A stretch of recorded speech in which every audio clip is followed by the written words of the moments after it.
Plus de 7 Français sur 10 restent opposés au projet de loi réformant le Code du travail. Il était présenté ce matin au Conseil des ministres. Karina Chabour, vous êtes au Palais de l'Élysée. Karina, le texte a été modifié, mais il est toujours contesté. Oui, absolument, un texte profondément remanié puisque le gouvernement s'était donné 15 jours supplémentaires sous la pression de la rue, des étudiants, mais aussi des syndicats et d'une partie de la majorité. Donc un texte présenté ce matin, le Conseil des ministres vient tout juste de se terminer. La ministre Myriam El Khomri est actuellement en train de s'exprimer face aux journalistes.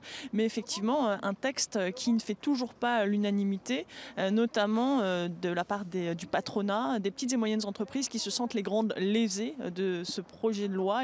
Elles auraient aimé que les indemnités prud'homales soient plafonnées. Elles auraient aussi aimé avoir plus de latitude pour modifier le temps de travail sans avoir besoin d'un accord syndical, et un texte qui ne fait toujours pas l'unanimité auprès de la jeunesse qui est encore aujourd'hui dans la rue. Des syndicats contestataires qui réclament toujours le retrait pur et simple du texte et qui appellent à une grande journée de mobilisation à la fin du mois, et une majorité de Français qui se dit elle aussi opposée à ce texte. Alors le texte maintenant va commencer son cheminement parlementaire dès le début du mois prochain, et là aussi ça s'annonce compliqué tant ce texte divise au sein même de la majorité. La majorité espère, enfin certains députés socialistes espèrent pouvoir amender ce texte à l'Assemblée, notamment certaines dispositions qu'elle juge trop libérales, pouvoir par exemple renforcer la définition des licenciements économiques.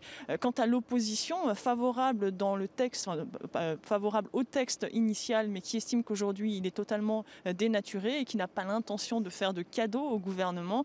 Alors le gouvernement espère à tout prix pouvoir compter sur un socle majoritaire pour éviter de recourir à l'article 49.3 sur un texte que beaucoup présentent comme étant la dernière grande réforme du quinquennat et la réponse au chômage de masse. Merci Karina Chabour, que l'on retrouvera dans Paris Direct tout à l'heure pour un éclairage complet sur ce texte.